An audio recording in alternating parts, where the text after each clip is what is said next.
The Lord be with you. I'm Deacon Keith Fournier, and our first reading is taken from the book of Exodus.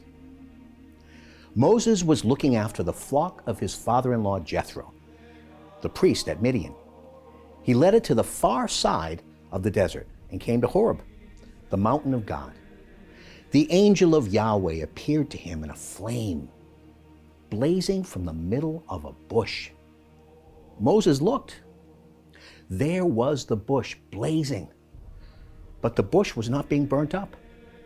Moses said, "I must go across and see this strange sight, and why the bush is not being burnt up."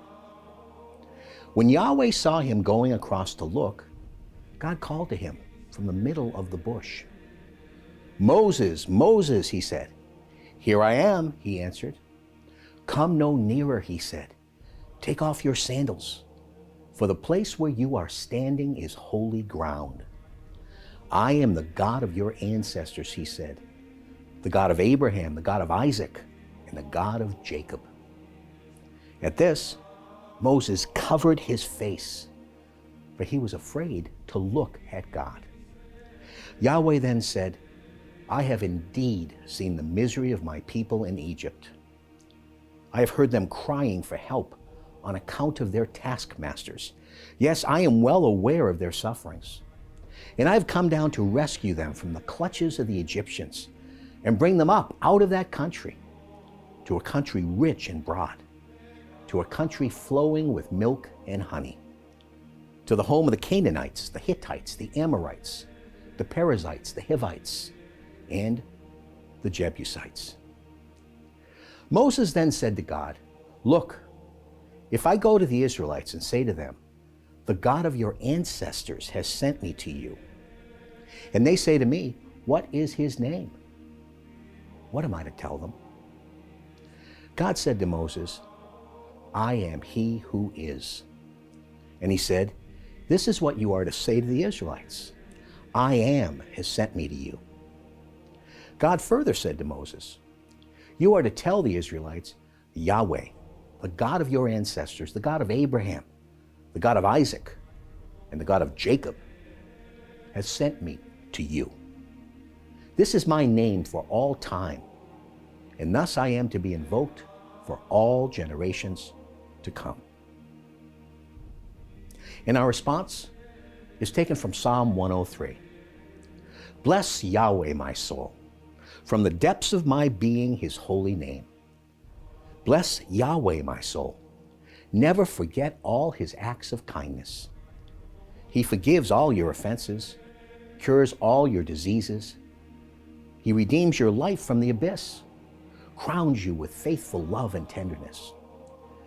Yahweh acts with uprightness, with justice to all who are oppressed. He reveals to Moses his ways, his great deeds to the children of Israel. Yahweh is tenderness and pity, slow to anger, and rich in faithful love. As the height of heaven above earth, so strong is his faithful love for those who fear him." And our second reading is taken from the first letter of the Apostle Paul to the Corinthians. "I want you to be quite certain, brothers, that our ancestors all had the cloud over them, and all passed through the sea. In the cloud and in the sea, they were all baptized into Moses, and ate the same spiritual food, and all drank the same spiritual drink, since they drank from the spiritual rock which followed them. And that rock was Christ. In spite of this, God was not pleased with most of them, and their corpses were scattered over the desert. Now these happenings were examples for our benefit, so that we should never set our hearts as they did on evil things. Never complained.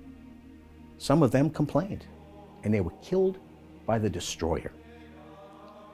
Now all these things happened to them by way of example, and they were described in writing to be a lesson for us, to whom it has fallen to live in the last days of the ages. Everyone, no matter how firmly he thinks he is standing, must be careful he does not fall.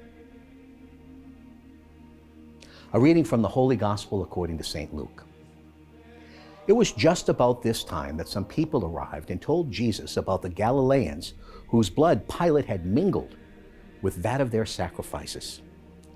At this, he said to them, "Do you suppose that these Galileans were worse sinners than any others, that this should have happened to them? They were not, I tell you, no.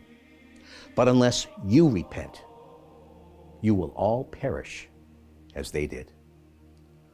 Or those 18 on whom the tower at Siloam fell, killing them all. Do you suppose that they were more guilty than all the other people living in Jerusalem? They were not, I tell you, no. But unless you repent, you will all perish as they did." He told this parable. A man had a fig tree planted in his vineyard, and he came looking for fruit on it, but found none. He said to his vine dresser, "For 3 years now I have been coming to look for fruit on this fig tree and finding none. Cut it down. Why should it be taking up the ground?" "Sir," the man replied, "leave it 1 more year, and give me time to dig round it and manure it. It may bear fruit next year. If not, then you can cut it down." The Gospel of the Lord.